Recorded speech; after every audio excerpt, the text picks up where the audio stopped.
Itong pwesto na yan, huwag yung i-finish yun ha. Iusod pa yan. Purihin ng Diyos. Purihin ng Diyos. Kapagkat hindi napapayag si Brother Billy na mawala yung gawain dito. Naranasan niya ang pag-ibig ng Diyos sa katayuan niya na ngayon, masiglang-masigla ang kalooban niya. Iba't ibang tao na nakakarating dito para papurihin ng Diyos. Amen!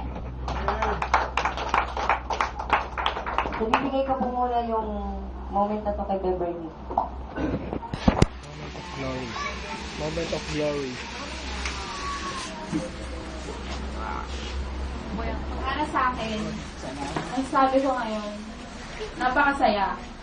Kasi bukod sa umpisa pa lang nandiyan na si God, hanggang ngayon, mas dama na namin ngayon. Kasi yun nga, sa isang iglap lang, nung nakaraang Sunday lang sinabi yung about din sa lingding, wala pang isang linggo na nagawa na.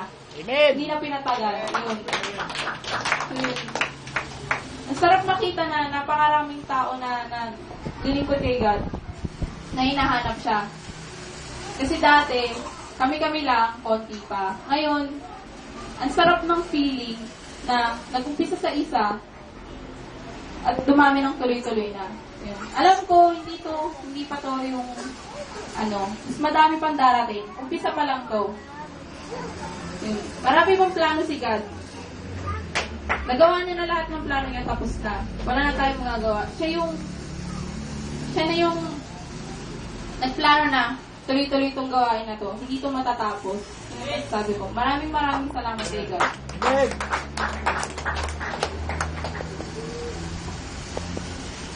Sa mga tatay, higpitan niyo yung mga anak niyo. Higpitan niya. Kasi may nakakalusot pa. Ang sasabihin niyo lamang ang salita ng Diyos. Huwag kayong magagalit ng galit na ikapagdurugo ng loob nila. Sasabihin niyo lamang sa kanila na, anak, nakikita ka ng Diyos. Sumasagot ka sa akin. Kapag pinarusahan ka ng Diyos, wala akong magagawa. Kapag nagkasakit ka, paano ako tatawag sa Diyos? Ikaw ang tatawag. So, kay Junel at saka kay Jojo, ingatan ang bibig, mga anak, ha? Huwag kayong sasagot sa tatay at nanay. Ingatan niyo yan sapagkat yan ang gusto-gusto ng kaaway na kayo sumasagot sa mga magulang niyo.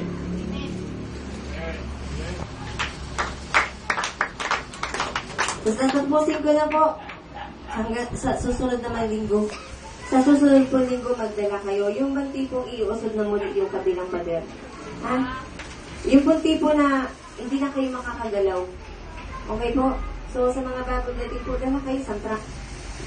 Ha? Sa truck, bahala yung pamilya Toriana kung saan ipupwesto yan. No? So, pwede sigurong doon na tayo sa kalsada. Purihin ng Diyos! Kung alam niyo lamang ang pagkilos ng Diyos, hindi na kayo magpapabagal-bagal. Yung sabi ni Beverly, nakaplano na. Oo, tapos na yung plano ng Diyos. Tayo na yung kikilos para sa plano niya. Di po ba ang isang bahay may plano? Pero gagawin yan. Ha? May mga manggagawa. Tayo yung mga manggagawa sa plano ng Diyos. Okay po?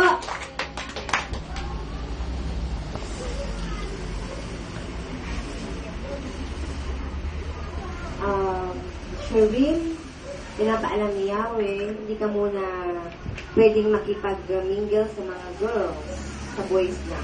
Hindi kasama yan sa fasting, penitential. No? So, bawal muna ang makikipag-usap dito sa loob ng gawain sa mga babae.